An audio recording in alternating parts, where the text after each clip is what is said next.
네, 오늘은 창세기 2장 1절부터 3절 말씀을 공부하겠습니다. 지난 시간과 동일한 본문 말씀입니다. 그래서 하나님께서 여섯째 날까지 사실은 실질적으로 그 원하신 것을 이 땅에 다 창조하셨습니다.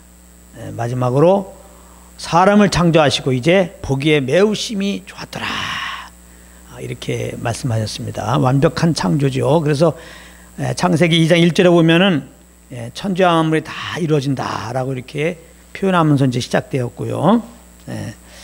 하나님은 이렇게 이제 창조 사역을 다 마치시고 일곱째 날에 안식하셨다, 이렇게 말씀하셨습니다.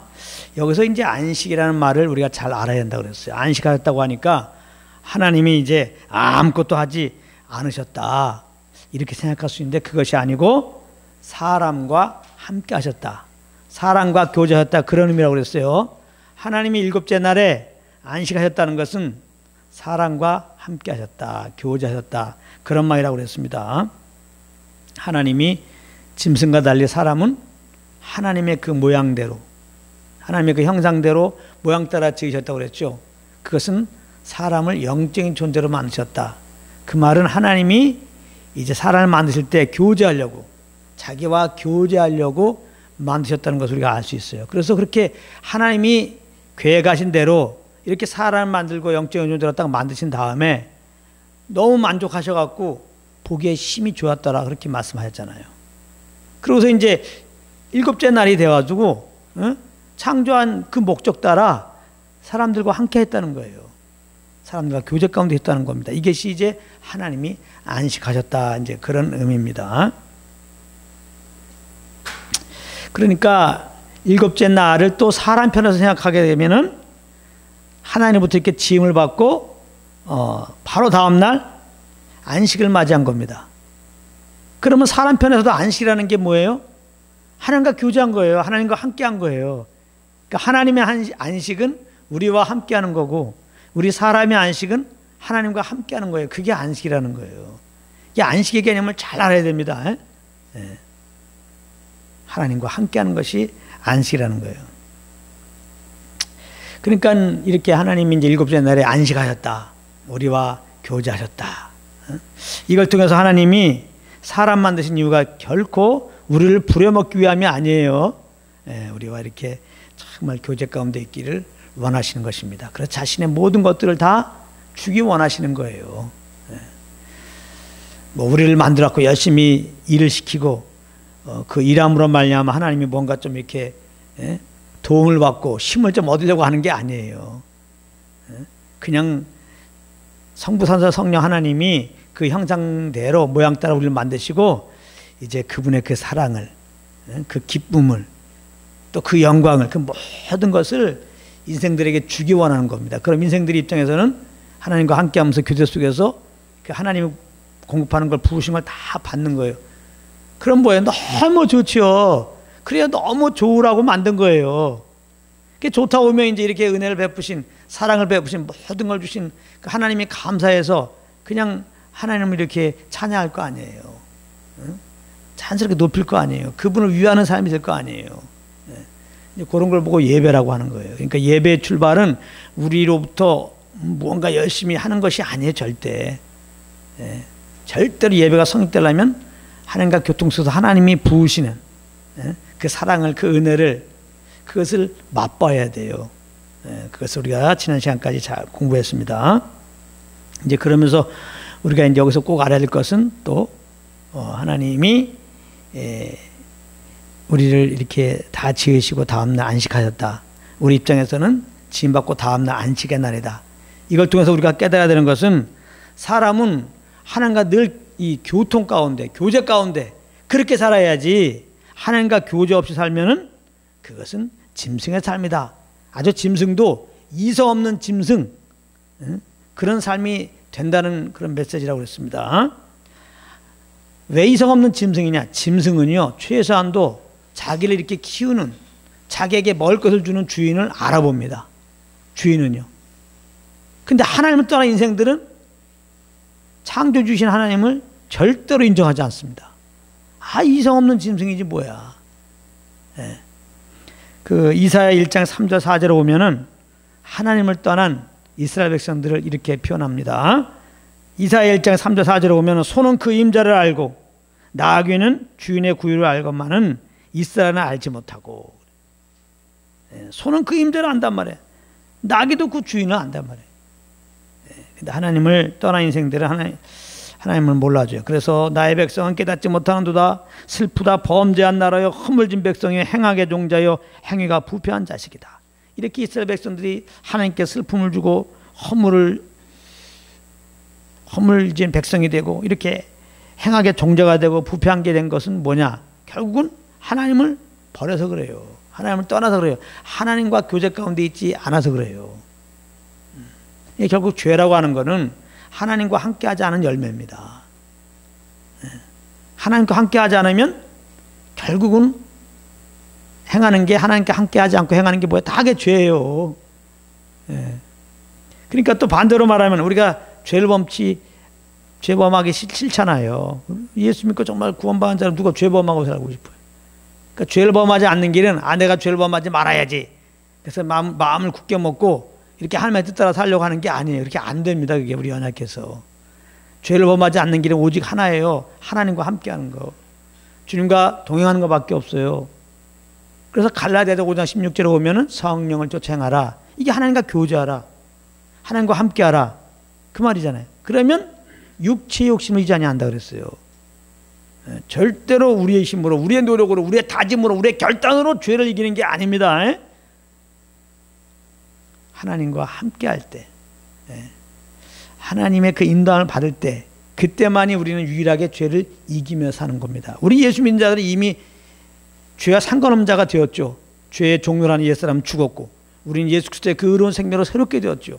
우리는 그러므로 그리스도 안에 있는 우리들은 하나님이 의롭다 하시는 거예요. 거룩하다 하시는 거예요. 이거 그야말로 은혜예요.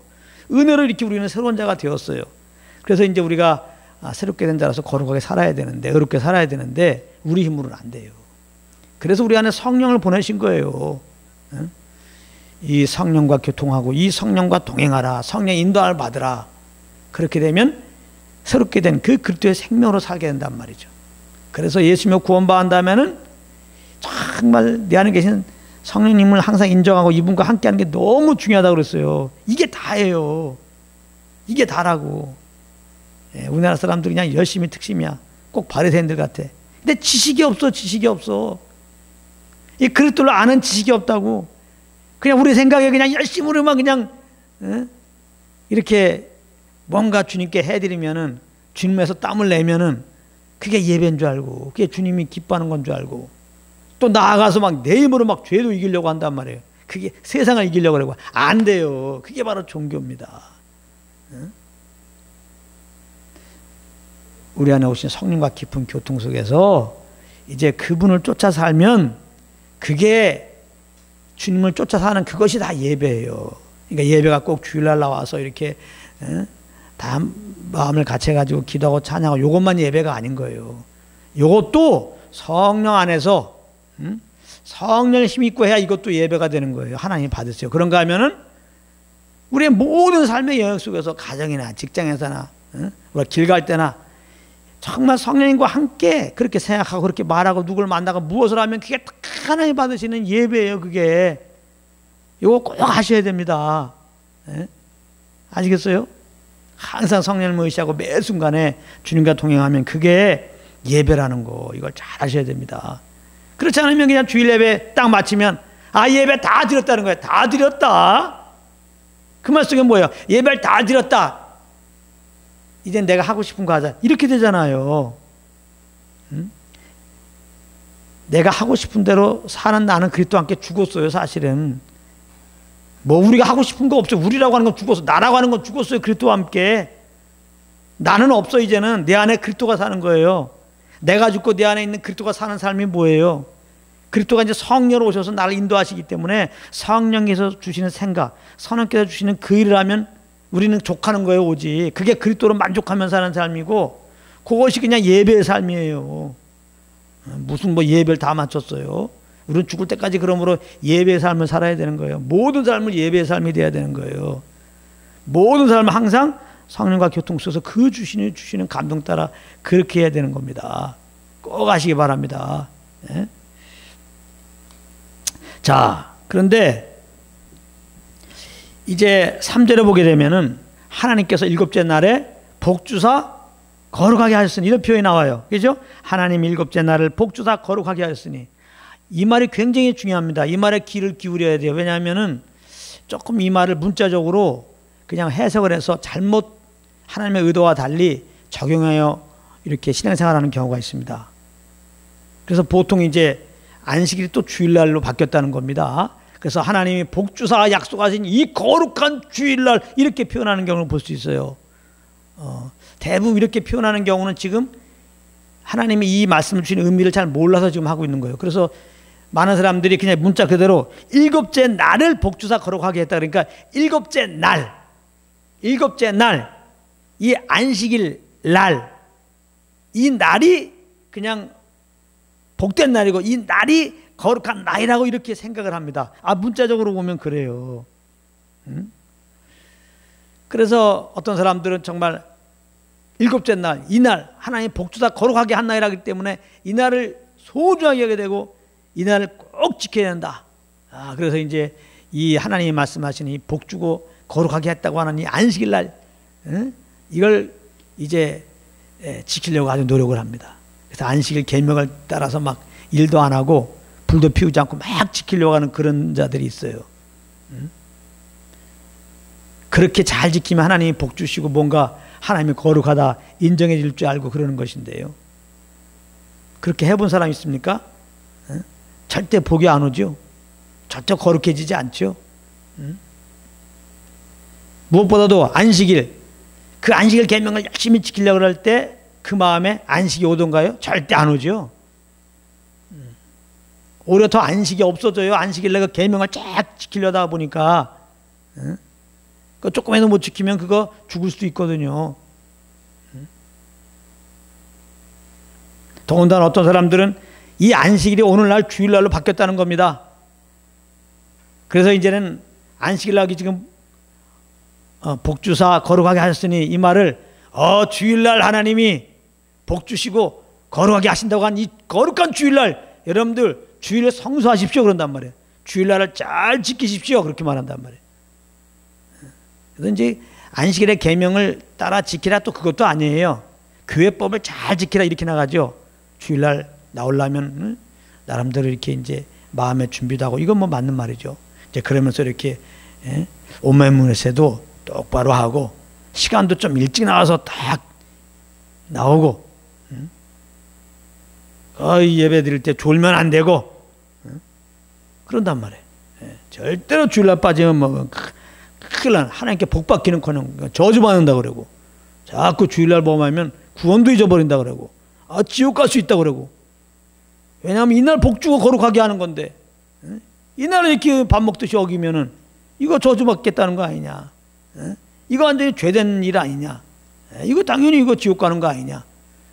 그러므로 안식일날 거룩하게 지켜야 되듯이 이게 오늘날 주일날이 이제 안식일이 주일날 됐으니까 이제 옛날 안식일처럼 그 계명 따라 그런 알고 보면 교회법 따라 그렇게 주일 성수를 잘하며 지내자 하면서 얘기하는데 그 가만히 들어보면 이 날 안식일 날 이 주일이라고 하는 월화수목금토 중에 일요일 이걸 주님의 날이라고 하고 이 날을 아주 날 자체를 굉장히 복되고 거룩한 날로 취급한다는 말이에요. 다시 말하면 일요일보다 월화수목금은 별로야.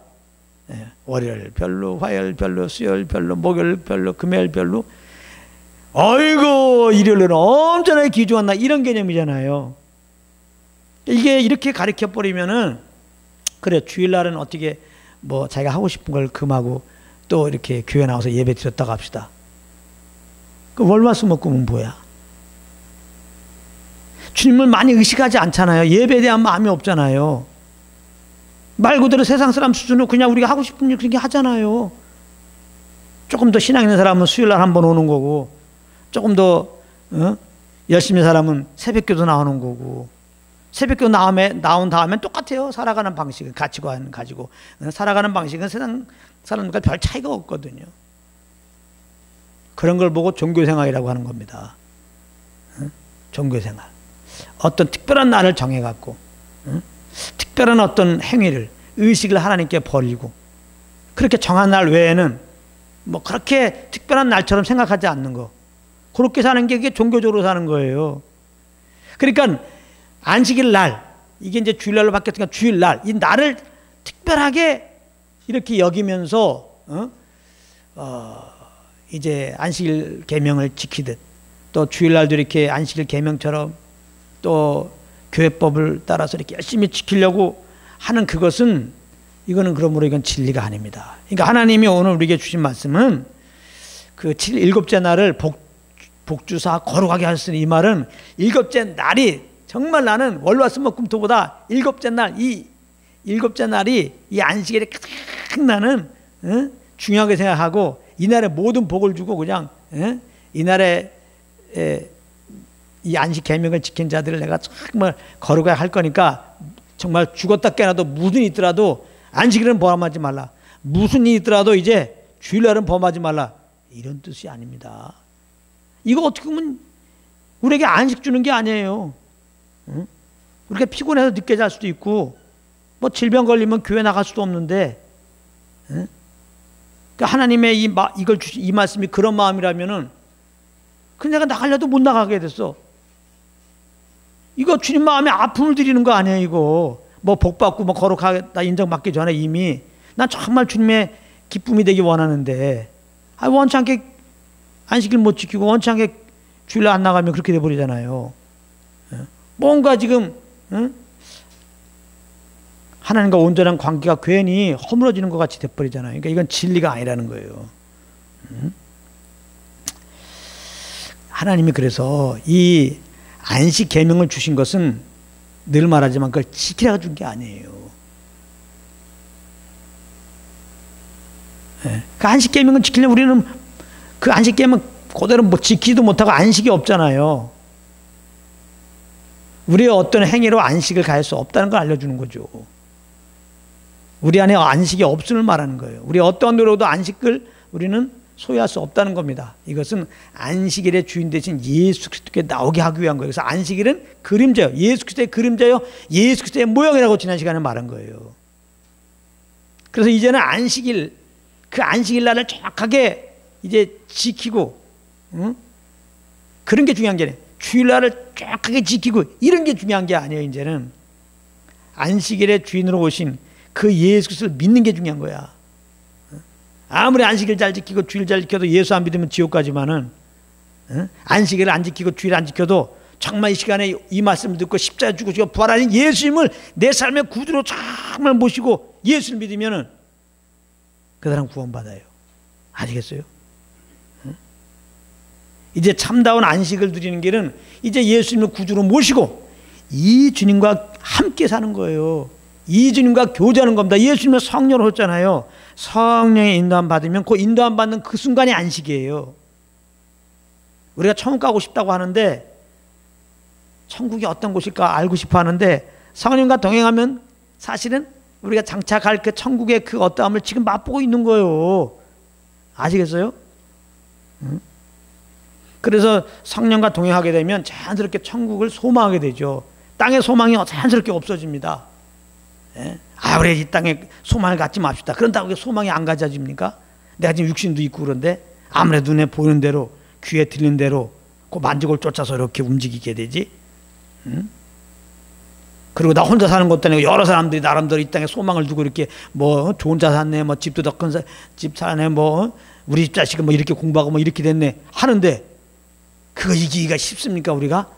그래 너희들은 그렇게 좋은 차 타고 다녀라, 나는 걸어 다닐게, 그렇게 되냐고. 그래 너희들은 뭐 집 좋은 집 살아, 나는 그냥 조금만 더 살게, 이렇게 되냐고. 안 되죠. 그거 이길 수 없습니다. 그럼에도 이 세상에 있을 때 이 세상에 속하지 않고 땅에 소망 두지 않고 세상 사람 같이 정말 하늘의 소망을 두고 살 수 있는 길은 다른 것 없어요. 우리의 뭐 힘으로 노력으로 안 된다니까. 우리 안에 오신 성령과 교통하는 거예요. 이분과 함께하면 그렇게 돼요. 왜? 함께하면 이 땅의 그 어떤 것과 비교할 수 없는 하늘의 기쁨을 경험하기 때문에, 그 행복감, 그 안식을 맛보기 때문에 우리가 하나님 나라를 소망해야 돼. 이 땅에 소망을 두지 않고, 이 땅에 소망을 두고 이것이 영원할 것처럼 막 살아가는 자들에게 오히려 긍휼함만 가지고 예수 믿고 구원받아야 됩니다. 당신이 지금 가지고 있는 그런 영광이라고 하는 거, 부라고 하는 거, 권력이라고 하는 거, 그 아름다움이라고 하는 거 다 꽃의 영광 같은 거다. 조금 있으면 다 그거 죽음과 함께 사라집니다. 사람은 영원한 존재인데 그 다음에 한 번 죽고 심판받고 지옥 간다. 그러면 예수 믿으라. 복음을 증거한다고요. 우리 영원히 산다. 영원한 생명을 얻는다. 지금도 주님과 동행하면 하나님 나라를 맛보고 정말 죽으면 그때부터 영광의 시작이다. 정말 부활돼가지고 영원한 하나님 나라에서 새하늘과 새 땅에서 그렇게 하나님과 함께 거한다. 영원 대책을 좀 가지라. 맨날 노후 대책 하면서 열심히 돈 벌어갖고 보험 들어가지고 좀 안락한 생활해야지, 그런 생각하지 말고 예수를 믿고 그 예수님과 동행하고 살아라. 영원 대책이다. 영원 대책. 아니 지금도 이미 우리에게 약속된 그런 영광스러운 미래를 지금 앞당겨 경험하는 거다. 복음을 증거하게 돼버립니다. 그러므로 이제 그리스도 안에 있는 우리들은 더 이상 제발 안식일이나 주일을 특별한 날로 알고 이렇게 지키려고 하는 그러한 일들을 멈춰야 됩니다. 그리고 주일뿐만 아니라 범사에 매 순간 그리스도와 함께하는 자리로 가야 돼요. 이게 마땅한 태도입니다. 월요일 때도 그리스도와 함께, 화요일도 그리스도와 함께, 수요일도 그리스도와 함께, 목요일도 그리스도와 함께, 금요일도 그리스도와 함께, 주일날도 그리스도와 함께 나와서 주님을 예배하는 겁니다. 아시겠어요? 그냥 율법적으로 주일날만 잘 참석하려고 그러면 그거 힘듭니다. 사실은요. 왜냐하면 율법적으로 주일날 지키게 되면 내 영혼에 주일날 지켜서 기쁨을 얻거든요.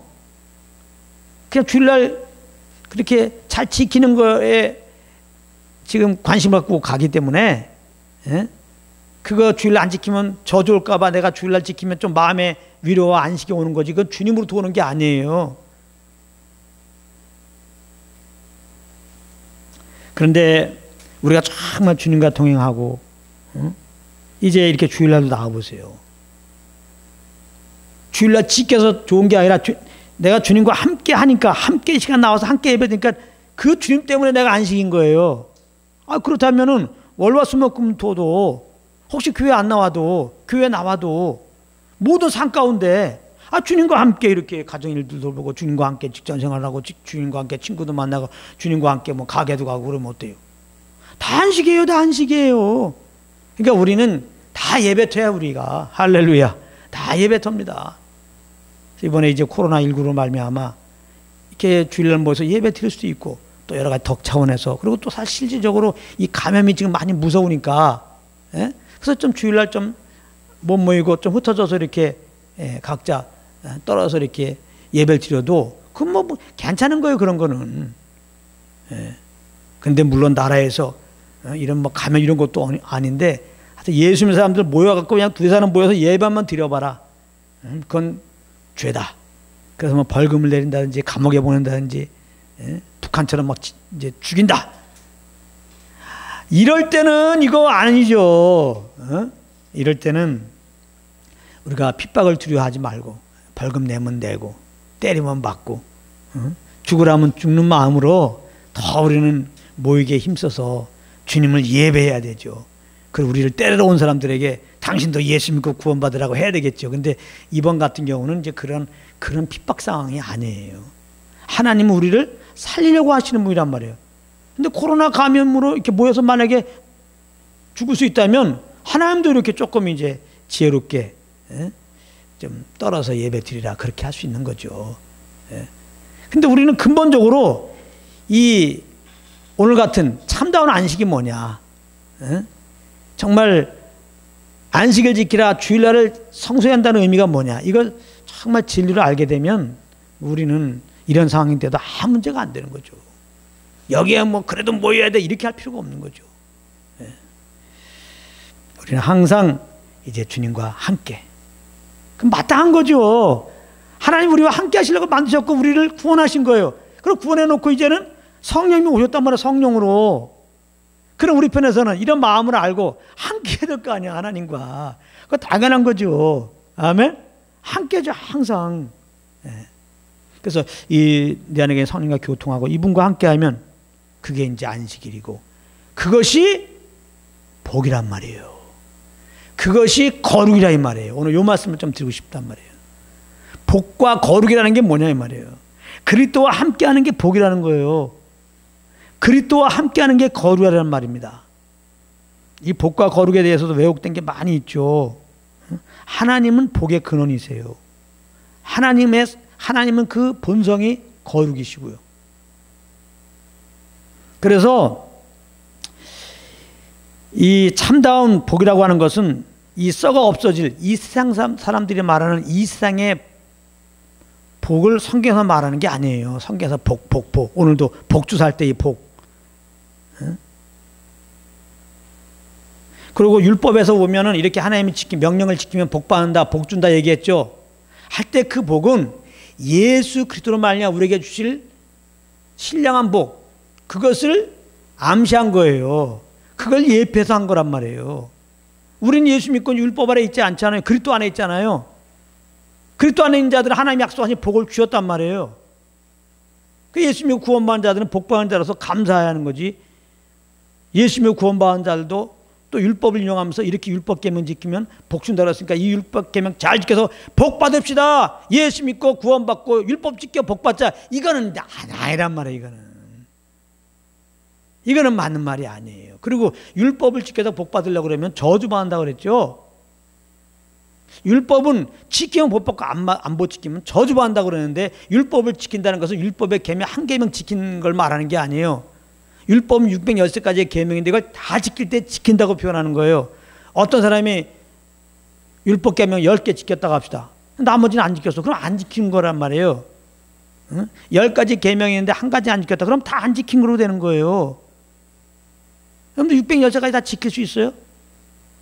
그리고 613가지 알고나 있어? 하나님의 계명이 뭐나 알고 있냐고. 뭐 알고나 있어야 지키려고 그러지. 다 알지도 못하고. 여러분들 이렇게 능력이 있어서 그걸 다 지킬 수 있냐고요. 못 지킨다니까요. 근데 왜 율법 지켜서 복 받자고 그래요? 그 율법에서 말하는 복, 땅의 복이죠, 물론. 머리가 될지 전혀 꼬리가 되지 않고. 들어가고 나가고 막 꼴을 얻고 말이죠. 신명기 28장 인용한단 말이에요. 신명기 28장도 율법 지키면 복 준다는 말씀이 한 장에 걸쳐 밖에 안 나와요. 그러나 그 다음에 보게 되면 이걸 너희가 이 하나님의 명령 규례를 어기게 되면 저주받는다 하는 게 4장에 걸쳐 나와요. 한 4배가 더 많아. 이 말은 뭐예요? 내가 너에게 율법 줬는데 너희가 율법 지키려면 못 지켜 너희들은 저주받는다 이 말이에요. 다시 말하면 너희들은 지금 율법 못 지키는 죄인이라 이 말이에요. 너희들은 저주하는 자라 이 말이에요. 그러나 저주하는 너희를 내가 사랑해서 내 아들로 구원하리라. 내 아들 보내겠다. 그게 구약의 말씀이에요. 신약의 말씀은 그 구약의 약속 따라, 약속의 말씀 따라 오셔갖고 우리 죄를 위하여 예수님이 대신 십자가에 죽으시고 부활하신 거라니까요. 그래서 이미 아담의 죄인된 우리가 저주 아래 있는 우리가 구원받는 길은, 의롭다 없는 길은 다른 길이 없다는 거예요. 회개하고 예수 믿는 길 외에는 없는 거예요. 그래서 예수 믿었더니 죄사함 받고 영원한 생명 얻잖아요. 이게 복이라는 겁니다. 이게 복이라는 거예요. 그래서 베드로가 예수님에 대해서 주는 그리스도시오, 하나님의 아들입니다, 성령의 감동 따라 이렇게 고백했을 때 예수님이 어이구 복 있다. 예수님이 하나님의 아들로 그리스도로 알고 믿고 고백하면 그게 복된 자예요. 그게 구원받은 자예요. 이거 보고 다 복이 어디 있어요? 세상의 복은 복이 아니라고 그랬죠. 그건 다 썩어 없어져요. 그것이 우리에게 죄사함 주고 영생을 줍니까? 영원에 살게 하냔 말이에요. 근데 예수 믿으면은 죄사함 주시고 영원한 생명과 하나님의 자녀가 되고 죽어도 다시 살고 영원 하나님 나라에서 영생 복당 누리게 되는 거 아니에요. 그러니까 복의 근원 대신 예수 그리스도를 구주로 영접할 때 우리는 복 받은 거예요. 그게 에베소 1장 3절 말씀입니다. 우리는 그리스도에서 하늘의 신령한 복을 받았다 이 말이에요. 하나님이 그리스도 안에서 신령한 복을 주셨을 때 그랬어요. 완료형입니다 이거. 복 주시되 신령한 복을 주시되, 그리스도 안에서 하늘의 신령한 복을 주시되, 믿는 자들에게 그렇게 말한 거 복 주시되 이 말은 주셨을 때란 말이에요. 주셨을 때 완료형입니다 그게. 예수 믿는 자들이 이미 신령한 복을 받은 거예요. 영생의 복을 받았잖아요. 장수가 복인 줄 압니까? 100살 사는 게 복이냐고. 120살 산다고 합시다. 그럼 120살, 121살 되면 안 죽어? 그게 무슨 없어질 게 그게 무슨 복이냐고. 그래서 구약에서 율법 잘 지키면 장수한다는 말은 121살, 122살 그걸 말하는 게 아니에요. 내가 예수 믿으면 영생을 얻는다. 하나님과 영원히 함께하는 자가 된다. 그걸 말하는 거예요. 그러므로 예수 믿는다면은 121살 되려고 율법 계명 지키려고 하는 어리석은 짓을 하지 말란 말이에요. 그런 거. 율법은 다 그림자예요. 그리스도에 대한 그림자. 아시겠어요? 그래서 율법으로 우리는 죄를 깨닫고 우리의 이 정체성, 아담 안에서 우리는 누구냐? 죄인이다 이 말이에요. 죄인이다. 그걸 알게 하고 이제 우리를 구원하러 오셔서 십자가에 죽으시고 부활하신 예수님께 나와서 예수 믿고 구원받게 하라는 거예요. 의롭다함을 얻게 하라는 거란 말이에요. 율법 주신 이유는. 이런 것도 우리가 잘 알아야 된다고. 근데 그냥 이 말을 곡해가지고 일곱째 날에 복 주셨다고. 일곱째 날에 복 주셨다고 그래. 이제 안식일이 주일날 왔으니까 주일날 하나님이 복 준다고 이 약속했으니까 여러분들 주일날 빠지지 않고 나와서 복 받으시라 그러면 곤란한단 말이에요. 그게 이 사람이 말하는 복은 뭐냐 말이에요. 땅의 복을 말하는 거 아니에요. 율법에서 말하는 복을 말하는 거 아니에요. 그렇게 율법으로 말하면 복 못 받는다니까. 저주만 한다니까. 안식일에 주일날로 왔어. 그러면 불 피지도 마. 이 추운 날에 불 피면 안 된다니까. 일하지 말라고 그랬어. 그 밥도 먹지 말아야 돼. 우리를 이곳까지 인도하려고 차 운전해 주시는 분은 뭐야? 지하철 운전해 주시는 분들은 뭐고? 그럼 지옥 가야 돼 다? 한번 무조건 아예 말씀이 복수다 그랬잖아. 이렇게 하지 마세요. 그게 억지로 한다고 되는 게 아니야. 그게 자유합니까? 말이 앞뒤가 안 맞잖아요. 그건 진리가 아닌 거예요. 특별한 날을 하나님이 거룩하고 복 준다는 말이 아니에요. 일곱째 날, 안식의 날, 예수님이 참 안식의 주인이다 이 말이에요. 그 예수를 믿고 그 주님 안에 거할 때, 그 주님과 함께 할 때, 그것이 안식이고 그것이 복이라는 겁니다. 진정한 복은 예수를 영접하고 그 주님과 함께하는 게 정말 복을 누리는 거예요. 이제 우리는 복을 받으려고 신앙생활하는 게 아니라 이미 그리스도로 주신 복을 알길 원하고 알고 누리는 거예요. 누리는 거. 많은 사람이 왜 못 누리느냐? 이미 주신 신령한 복을, 영생의 복을, 하나님의 자녀가 된 복을, 천국을 소망으로 갖게 된 복을 왜 못 누리느냐? 몰라서 그래요. 이거를 잘못 가르쳤으니까. 그래서 주님 섬기는 거는 아는 것부터 출발하는 거라니까요. 진리를 알지니 복음을 알아야 돼요. 복음으로 말미암아 우리에게 주님이 주신 복들, 예수 그리스도로 말미암아 주신 그 은혜들을 아는 게 중요한데 그 은혜들을 알게 하시려고 성령을 보내셨다. 고린도전서 2장에 말씀하잖아요. 그래서 늘 성령과 교통하면은 예수 그리스도로 말미암아 우리에게 하나님이 주신 복들을 알게 하신단 말이에요. 다 죄사함 받았다. 그 보혈로 예수 믿고 예수님의 그 생명으로 하나님의 자녀가 되었다. 이 복을 말한단 말이에요. 아니 하나님의 자녀가 되었다는데 뭐 더 필요해? 뭐가 더 필요하냐? 우리가 좀 돈이 없어갖고 하고 싶고 못할 때 여러분들 어렸을 때 그런 생각 좀 해봤잖아요. 이제 돈 많은 자식들 말이죠. 그 아버지가 뭐 사장님이라든지, 그래서 하고 싶은 대로 막 해. 그럼 어때요? 나도 우리 아버지도 좀 돈이 많았으면, 우리 집이 돈이 많았으면 좀 그럴 때 있잖아요. 예수 믿고 구원받았더니 하나님께서 천지 창조를 하신 하나님께서 이제 우리 아버지세요. 우리를 구원하시고 지금 우리를 안고 있어. 할렐루야. 안 보인다고 자꾸 여러분들이 그러니까 육신으로 살면 이게 안 보이지.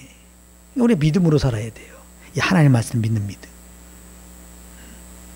우리를 구원하시고 하나님이 그 사랑의 팔로 우리를 안고 계시다니까. 이사야에 그런 표현이 있어요. 우리를 그 팔로 안고 계신단 말이에요. 지금 이거보다 더 큰 복이 어디 있어요? 아버지가 부족한 게 어디 있어요? 그럼 나를 자녀라고 너무 사랑해서 이렇게 안고 있는데 우리가 필요한 거 공급 안 해주겠냐고. 너희 안에 계시니까 세상에 있는 이보다 큰 힘이라. 우리를 안고 계신 분이 세상에 있는 분, 그 원수마귀보다 크죠. 예수님이 사망에서 깨트리고 부활하셨는데요. 우리가 예수 안에 있으므로 그래서 세상을 이겼다고 표현하는 거예요. 예수 믿는 자가 아니면 세상을 이기는 자가 아니냐. 누가 세상을 이기는 자냐? 예수 믿고 구원받은 너 아니냐. 근데 왜 이렇게 맨날 세상에 지냐 말이에요. 세상 유혹에 넘어가냐 말이에요. 이상의 종이 안목의 종이 응? 빠지냐 이 말이에요. 그래서 내가 누군지를 모르는 거야. 그걸 어떻게 알아? 성령과 교통 가운데 있어야지. 그러니까 성령과 교통 가운데 있는 게 복이에요. 그러니까 성령님은 그리스도로 말하면 우리에게 하나님이 주신 그 복들을 자꾸 생각나게 하신단 말이에요. 깨닫게 하신단 말이에요. 예. 그럼 얼마나 감사해요? 세상을 이긴 그리스도가 나의 주인이 되시고 그 창조되신 능력의 주님이 지금 나를 안고 있다는 사실을 알면 이게 얼마나 감사하냐고. 이게 뭘 두려워해, 뭘 두려워해. 그래서 세상 사람들 우리를 막 예수 믿는다고 막 핍박하고 죽일 수 있어요. 근데 주님 죽일 수 있어요.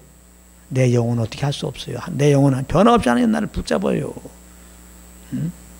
그래서 하나님을 두려워해야죠. 예수 안 믿으면 반드시 하나님이 심판하고 영원한 불못에 집어 던집니다. 그러나 이제 우리가 예수님을 영접하면 하나님 우리를 구원하시고 우리 영혼을 견고하게 지킨다고요. 그래서 우리가 이렇게 나를 구원하시고 나를 사랑한다, 나를 안고 계시고 나를 인도한 주님을 알고 그 주님과 동행해 보세요. 혹시 정말 이렇게 핍박을 받고 내가 죽을 상황이 되더라도 스테반 보세요. 내 영혼이 정말 하나님 나라의 그 주시는 그 위로와 그 평강의 행복감으로 넘치기 때문에 그 마음이 어떠하면 얼굴에 나타나는 거거든요. 스테반이 그 핍박 가운데 얼굴에 해같이 빛난 거예요. 주님과 교제 가운데 있기 때문에. 즉 복을 누리고 있기 때문에 여러분들도 주님과 동행하는 하나님이 임해 주신 그 복을 누림으로 말미암아 세상이 어떻게 감당하기 어려운 자가 되기 바랍니다. 금지할 법이 없도록 말이죠. 성령의 열매 금지할 법이 없느니라. 마귀도 포기합니다. 그런 자들은.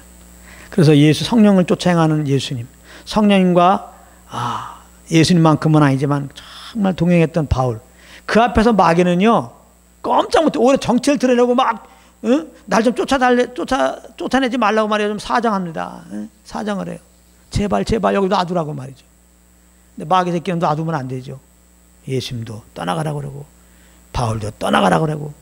근데 믿는 자들이 예수님으로 마귀를 대적하는데 안 떠나.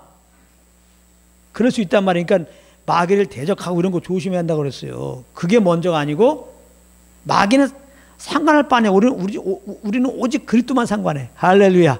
그리스도의 복음만 상관해요. 그래서 성령과 교통 속에서 그리스도 안에서 내가 누구인지를 알고 주님께 감사란 말이에요. 감사. 주님이 주신 복이 무언지 알라 이 말이에요.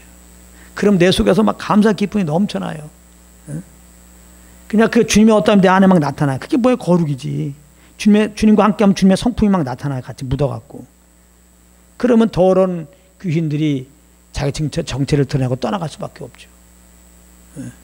그래서 하나님께 순복하라. 이게 먼저예요. 그리고 그런 마귀가 피하리라.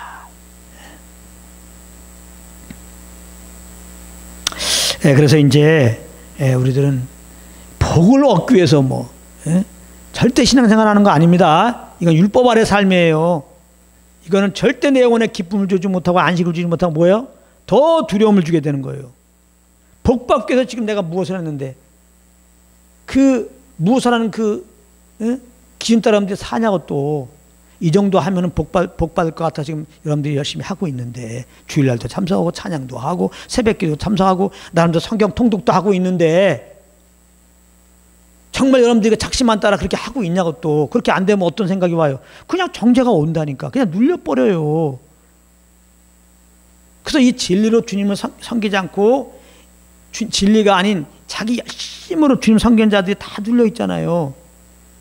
봐봐요. 교회에서 이런 복음화의 진리가 아닌 종교적으로 열심히 기도하고 열심히 전도하고 열심히 성경만 읽고 하는 사람들 보세요. 다 눌려 있지. 뭐가 지금 잘못된 거죠 이게. 스테반은 지금 핍박받으면서 얼굴에 해같이 빛났다는데 그런 핍박도 없는데 더군다나 열심히 기도하고 진짜 열심히 전도도 하고 열심히 성경도 봤다며. 열심히 어떤 분들은 목회도 하고 있어요. 성도들도 막 10만 명 20만 명이야. 근데 영광스러운 주님이 어떠하면 안 나타나. 누가 봐도 눌려 있어. 이럴 수가 있거든요. 이분들은 지금 다 복 받으려고 그러고 있는 거예요. 복 받으려고. 자기 행위로 주님께 나아가고 있단 말이에요. 율법의 행위로. 하나님께 거룩하다 인정받으려고. 아니에요. 그런 신앙, 그게 바로 신앙, 종교 생활인 겁니다. 그게. 신앙은, 우리가 주님 섬기는 거는 종교가 되면 안 돼요. 이거는 법의 관계가 아니라 우리 주님 섬기는 거는, 이 종교는 법의 관계입니다. 나름대로 규율 정해놓고 이걸 잘 이루어들어서 신을 감동시키겠다는 거죠. 그래서 결국 내가 감동시켜서 신으로부터 복 받겠다는 거, 이게 종교입니다. 이거는 눌림 뺏기 오지 않아요. 우리 연약하기 때문에, 그 기준 따라 못 살기 때문에 스스로가 신이 저주를 줘서 그런 게 아니라 우리 스스로가 막 눌려버려요. 얼굴을 못 펴요. 막 정죄감이 옵니다. 근데 우리가 주님 섬기는 거는 종교로 섬기는 게 아니에요. 종교적으로 생명으로 섬기는 거예요. 생명으로 섬긴다는 것은, 우리가 예수 믿고 진짜 복 받았잖아요. 하나님 우리 아버지가 우리 자녀가 된 거예요. 아버지와 아들의 그냥 관계예요. 그냥 집안은 아버지와 아들이 그냥 이렇게 잘 지내잖아요. 정상적인 집안이라면 아버지의 사랑받고 그 사랑 안에서 자식이 항상 아버지에 대한 감사함을 가지고 아버지께 순종하면서 이렇게 지내잖아요. 그냥 거기에 무슨 법이 있습니까?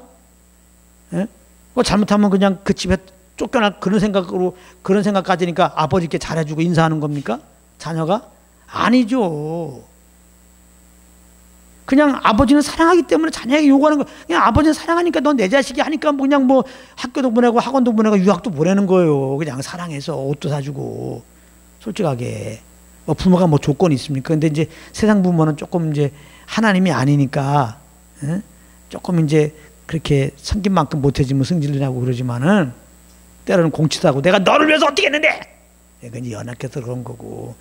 부모님이 그래도 본심은 그게 아니에요. 하나님은 본심도 그렇고 진짜 우리가 연약함 나타나도 그대로 본심으로 우리를 대해요. 그냥 우리를 기뻐한다고, 우리를 그냥 사랑한다고요. 우리 이뻐하신다고요. 그냥 모든 걸 내어주고 싶어. 뭘 해서 받으려고 그러면 하지 말라는 거예요. 그냥 내가 그냥 줄 테니까 너 나를 어떻게 알고 그러니? 가만 있어봐요. 아버지, 내가 지금 방 청소해주고 그 대가로 좀 뭐 좀 얻으려고요. 아버지께. 아버지 속상합니다. 아버지 가만히 계세요. 내가 열심히 설거지한 다음에 용돈 받을게요. 예, 부모님 마음이 섭합니다. 내가 설거지 안 할 때 내가 주었고 설거지 안 해도 주려고 그래. 세상 부모는 조금 그렇게 못할지 모르지만 우리 참 아버지는 그렇게 하신다니까. 이게 복음이에요. 이게 복음이라고. 아시겠어요? 그럼 왜 하나님이 그러냐? 너희들은 연약해서 내가 원하는 대로 설거지를 못해. 내가 원하는 대로 방 못 닦는다고.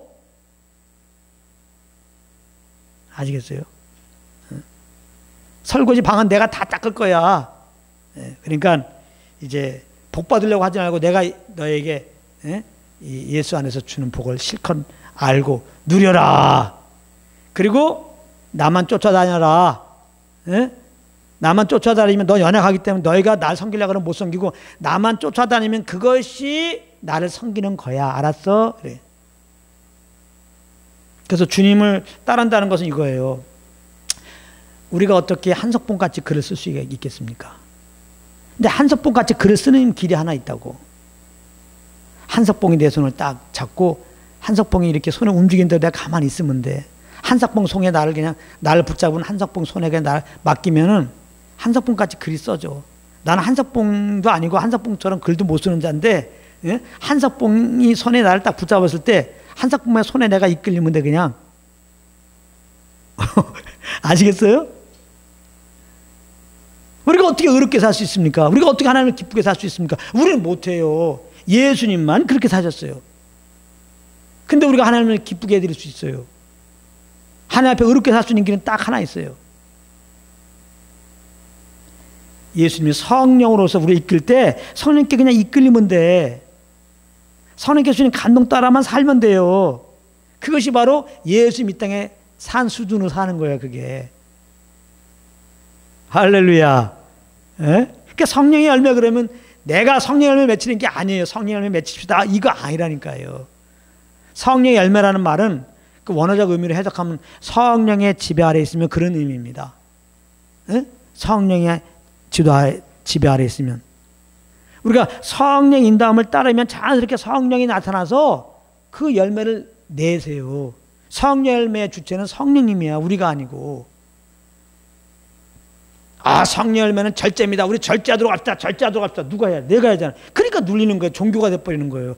신앙은 종교가 아니라니까요. 그냥 아버지와 아들의 사랑의 관계 속에 있는 거죠. 그 사랑받은 자녀가 아버지 말에 순종하잖아요. 그게 예배예요. 늘 성령과 동행하면서 이제 주의 마음을 알고 이렇게 예배의 삶을 살기 원한다. 그래서 성령과 동행하는 것, 이걸 보고 거룩이라고 하는 거예요.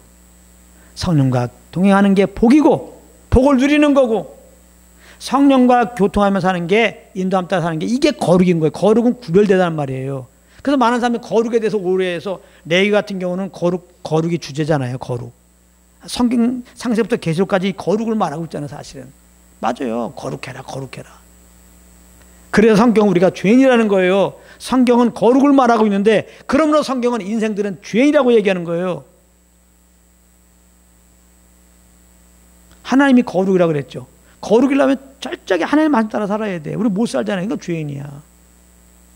그래서 죄인된 인생들은 다 죽는다는 게 성경 말씀이에요.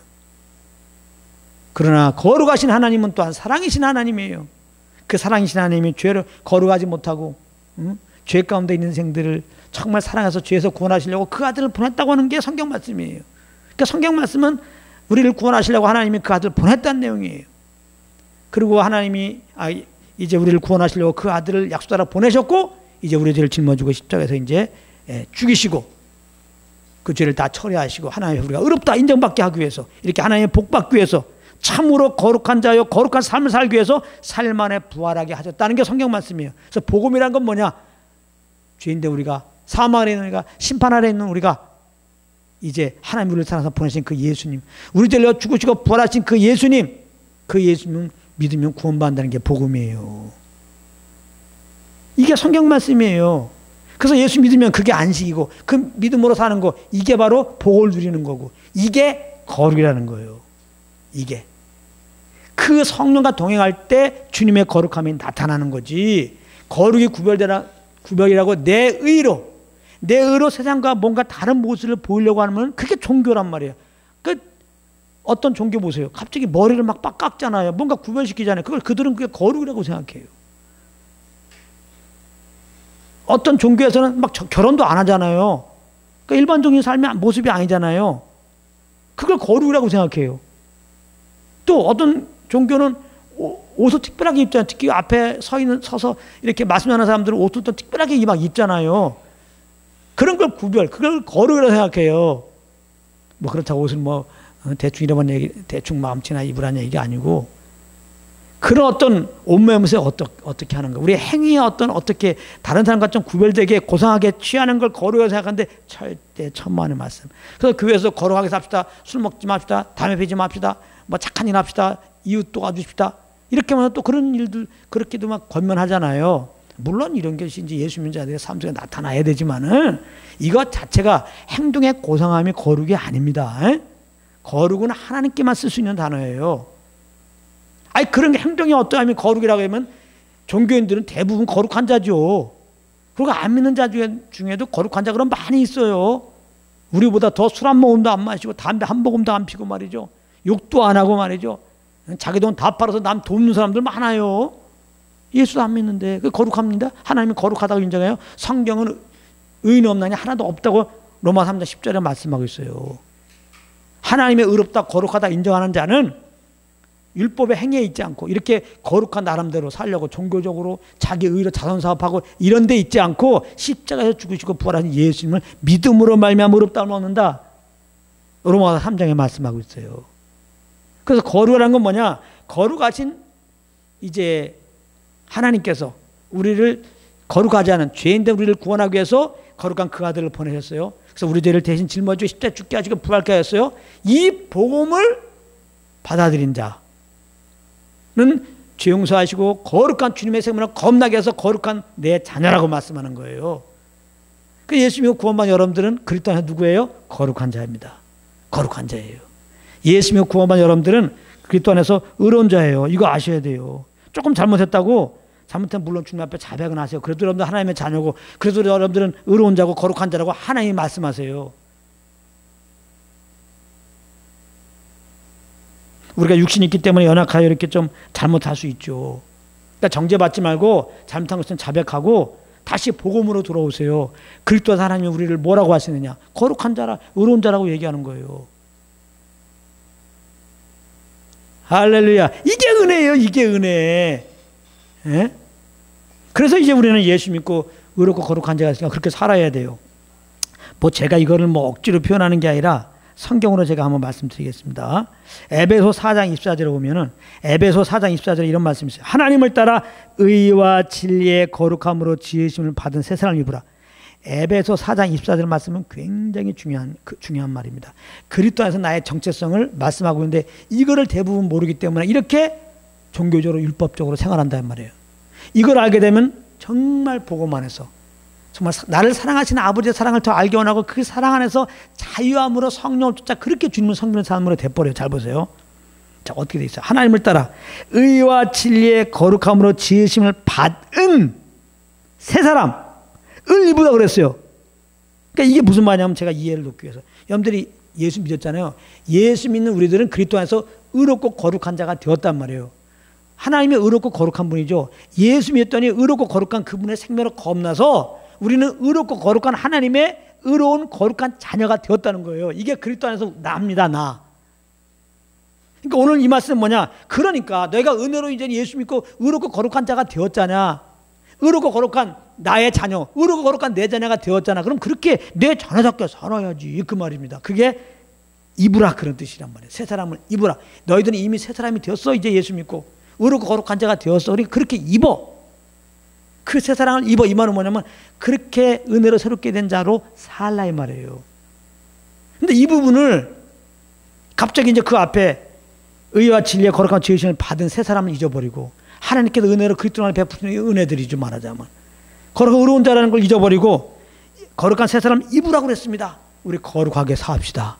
우리 의롭게 삽시다. 그러면 곤란하단 말이에요. 우리가 믿는 자로서 술도 좀 그만 마시고 우리 집사님이 돼가지고 말이지 담배 피우면 되겠습니까? 아이 교회 다니는 사람들이 남의 이웃을 도와줘야지 그 띵쳐먹으면 되겠습니까? 이건 윤리 도덕의 교육이란 말이에요. 그러면 그렇게 안 하려고 한 건 누가 안 하는 거야? 우리가 그렇게 안 하자는 거 아니에요.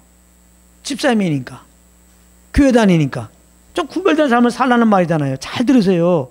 이거는 종교적인 메시지인 거예요. 안 돼요. 우리 힘으로는 그게. 그러니까 눌리는 거예요. 그렇게 그 말 듣고 신앙생활하면은 그냥 집사님이니까 권사님이니까 교회 다니니까 여러분들 나름대로 구별된 삶을 살라고 했어요. 그렇다고 우리가 뭐 딴 사람 뭐 잘난 게 있어? 그런 식으로 말하면 우리보다 잘난 사람이 더 많다니까? 더 똑바른 사람이 더 많아요. 여러분들 그 앞에서 기죽어. 더군다나 하나님 아버지 앞에서 얼마나 여러분들이 거룩하게 살 수 있어요? 얼마나 어떻게 살았길래 하나님이 거룩하다 인정할 수 있겠어요? 솔직하게 여러분 양심 물어봐. 무슨 거룩하다 인정받아요? 그 마음에도 그렇게 그냥 어둠에 생각을 하면서 안 돼요. 그래서 우리는 죄인인데 예수 믿었더니 이제 그리스도와 함께 우리 옛사람 죽여버리고 예수님의 그 부활의 생명으로 거룩하고 의로운 생명으로 새롭게 했단 말이에요. 새롭게. 뉴 크리에이션이야. 새로운 피조물이 됐다고. 이걸 아셔야 돼. 예수님을 구원받고 우리들은 새 피조물이 됐어. 그러니까 자꾸 복음을 듣고 예수 그리스도를 바라보란 말이에요. 그리스도 안에 있는 나를 바라봐야지. 자꾸 내가 나를 바라보면 조금 잘하면 잘났다고 그러고 못하면 눌리잖아요. 둘 중에 하나. 이게 도대체 주님 앞에서 고개를 들 수 있어야지. 그리스도를 바라보면 그리스도 안에 나를 바라보게 되잖아요. 그리스도 안에서 나는 죄사함 받은 자, 그리스도 안에서 나는 의롭고 거룩한 자가 되었다. 그러니까 그리스도를 바라보면 항상 그 주님의 은혜 감사밖에 없는 거예요. 감사. 때로는 눈물 흘리면서 감사하고 때로는 그냥 기뻐하면서 감사하고 그냥. 할렐루야. 오늘 말씀은 에베소 4장 24절 말씀 이렇게 그리스도 안에 내가 누군지 알으면 그렇게 살라 이 말이에요. 이제는 그러니까 그리스도 안에서 의롭고 거룩한 자가 있으니까 의롭고 거룩하게 살라 이 말입니다. 그럼 의롭고 거룩하게 사는 게 뭐냐면 그게 성령의 열매의 삶을 살아라 이 말이에요. 즉 주님과 교통하면서 그분의 인도함을 따르면은 곧 주님의 인도함을 따를 때가 바로 그리스도 안에서 새 사람으로 사는 거라는 거예요. 아멘. 그러나 연약해서 성령을 못 주치면 새 사람이 되었음에도 불구하고 옛사람으로 사는 것이 되는 거죠. 그러나 옛사람으로 산다고 지옥 가는 거 아니에요. 구원 잊어버리는 거 아니라고. 그러면 우리가 좀 죄를 범해야 되겠네. 그런 건 아니고 옛사람 살면 성령이 근심하죠. 성령의 인도함을 안 받은 거니까. 성령의 인도함을 안 받고 정욕대로 살면 옛사람의 삶이에요. 그렇게 살면 성령이 근심해갖고 알려줘야 잘못했지. 그럼 그때 잘못했습니다. 자백을 해야 돼요. 그래야 교제가 이어지지 하나님과. 그래서 자백하면 되는 거예요. 더 이상 뭐 죄책감 정죄감 갖지 마세요. 자백하고 그럼 다 용서한 걸 믿고 다시 내 손 절대 안 놓으세요. 우리를 그 구원의 팔로 귀에서 구원하셨는데 절대 이 팔을 안 놓는다고 그랬어요. 그래서 넘어져도 완전히 엎드러지지 않는다고 그러잖아요. 붙잡고 있기 때문에. 내가 그래서 시를 하나 썼지. 코스모스를 보면서. 코스모스가 바람에 흔들지언정 절대로 꺾여지지 않아요. 그런 존재예요. 우리는 그런 존재. 넘어져도 완전히 우리는 엎드러지는 존재가 아니에요. 왜? 우리를 구원의 팔로 건지신 다음에 이 팔을 꼭 붙잡고 있거든. 할렐루야. 내가 너와 함께함이라 능력으로서 널 붙들리라. 사실은 붙들고 있노라. 성령과 동행할 이유가 나를 붙들고 있는 주님을 보게 되거든요. 할렐루야. 그래서 이분께 이렇게 이끌리면은 그게 성령의 인도함 받으면 하나님의 아들이다. 로마서 8장 14. 이끌리면은 새 생명으로 사는 거고. 근데 우리가 고집 있잖아요. 아이들도 그냥 엄마 손 이끌려가다 갑자기 자기가 하고 싶은 대로 막 뿌리치고 막 그러잖아요.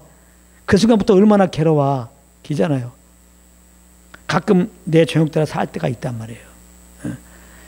그럼 나만 내 영혼이 편하지 않죠. 그게 죄예요. 성령을 쫓지 않는 거. 그럼 그거 성령님이 알려주면 자백하고 다시 주님이 내 손 붙잡고 있으니까 이끌리면 돼요. 성령께 이끌려가면 돼요. 이끌려가는 게 뭐예요? 새 사람을 입는 삶이고, 이끌려가는 게 뭐예요? 성령의 열매의 삶이고, 이끌려가는 게 뭐예요? 이게 거룩한 삶이에요. 그러니까 거룩한 삶을 우리가 살 수 있어요? 없는 게, 그렇게 우리가 사는 게 아니고 하나님이 살게 하시는 거예요. 우리의 뭘 통해서? 이끌릴 때. 그래서 로마서 8장에 오게 되면 영의 인도함 받음으로 율법의 요구를 이룬다고 그러죠. 율법의 요구. 율법의 요구가 뭐예요? 의지. 하나님의 그 뜻이 율법에 담겨 있잖아요. 하나님의 뜻은 사실 사랑이죠. 하나님을 사랑하고 이웃을 사랑하라. 그 사랑. 그걸 우리 힘으로 할 수 있습니까? 나도 나를 어떨 때는 안 사랑하는데 자꾸 이렇게 실수 자꾸 하고 그러면 에휴 이게 내가 내 머리가 왜 이러고 내 머리를 막 때리잖아요. 나도 못 사랑하는 사람이 무슨 이웃을 사랑하고 있어. 안 되죠. 더군다나 어떻게 보이지 않는 하나님을 어떻게 사랑합니까? 보이는 형제를 사랑하는 것이 사랑하지 못하면서 어떻게 보이지 않는 하나님을 사랑하냐 그렇게 말하잖아요. 우리는 할 수 없어요. 율법을 못 지켜 우리 힘으로는 사랑할 수 없어요. 근데 영의 인도함 받으면은 하나님을 사랑하고 그때는 이웃도 사랑하고 나도 사랑할 수 있는 거예요. 유일하게. 그게 거룩한 삶인 거예요. 그래서 일곱째 날을 복주사 거룩하게 했다는 의미는 그 날 자체가 특별히 내가 복받고 거룩하게 했으니까 안식일 잘 지키고 주일날 교회 나와서 교회법 잘 지켜라 이런 의미로 준 게 아니고 안식일의 주인이 그리스도다. 우리를 거룩하게 하시고 거룩한 길로 인도하는 것이 오직 그리스도다. 그러니까 그리스도를 믿고 그 다음에 그리스도와 함께하라. 그리고 오늘 마지막 말씀입니다. 오늘 말씀 가만히 보게 되면요. 모든 창조날, 첫째 날, 둘째 날, 셋째 날 보면 저녁에 되고 아침이 되니 뭐 첫째 날, 둘째 날, 셋째 날 이런 날 이야기 나와요. 근데 일곱째 날에는 그게 없어요. 여러분들은 그거 확인 못했습니까? 나는 그게 보이더라고요. 일곱째 날에는 저녁에 되고 아침이 되니 일곱째 날 이게 없어요. 이유가 있는 겁니다. 이 말이 없는 거는 나머지 날은 일곱째 다음 날부터는 다 일곱째 날 같이 되라는 의미입니다. 이 말은 일곱째 날이 주는 의미가 뭐예요? 일곱째 날에 주시는 그 안식의 의미, 복의 의미, 거룩의 의미 배웠죠. 그리스도를 믿고 그리스도 안에 있는 거예요. 그리스도와 함께하는 삶을 말하는 거예요. 그러니까 그리스도 안에서 매일이 매 순간이 되어라 그 말입니다. 이게 저녁에 되고 아침이 되니 무슨 날이다. 이게 없는 거예요. 일곱째 날부터는 없어요. 그게. 그러니까 나머지 날이 다 일곱째 날 같이 되라 이 말이에요. 그리스도 안에서 항상 거하라 이 말이에요. 이것이 이제 신약으로 오면 묵시도 성령 안에서 기도하고 다 그런 말이에요. 쉬지 말고 기도하고 이게 그거예요. 여러분들 늘 주님과 동행하면 어떤 일을 맺습니까? 범사에 감사하죠. 구원해 주는 범사에 기뻐하죠. 이게 다 그런 말입니다. 예수 한 분으로 만족하게 되죠. 주님만 자랑하게 되죠. 예? 내가 사는 목적은 주님을 예배하는 것이고 두 번째는 예수 그리스도의 복음을 증거하는 것이 되죠. 주님의 이 사랑을 은혜로 이렇게